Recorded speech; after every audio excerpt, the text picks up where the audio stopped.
Hello guys, welcome to this particular video. In this video, I'm going to, before I start writing any script, I'm going to explain what exactly this import. Because in our last video, we just wrote import time. Like I said, to make use of time, you need to import it to your library. And why did I put import exactly? You can say that this import, you can say it's a Python keyword, because it's just simple, it's a Python keyword. It's used to bring external codes like that of module libraries, or you can say packages into your program. So you can use function, class, and variable defined in those packages. So that's just basically what this import does. Just think of it as like borrowing the functions and tools from a particular package, like import time. Since time is a package or is a library in Python programming language, so we want to import it in our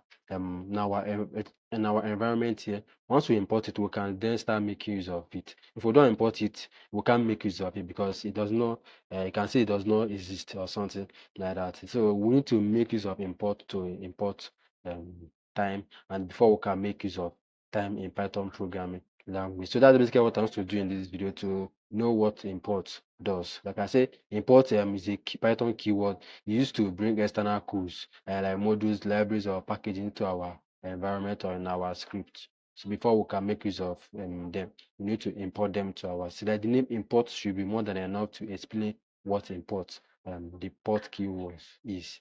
Import import something. That's just basically it. So I think this should be it for this video. If you enjoyed the video, please don't forget to hit the subscribe button. I will see you in the next one. Thank you for watching.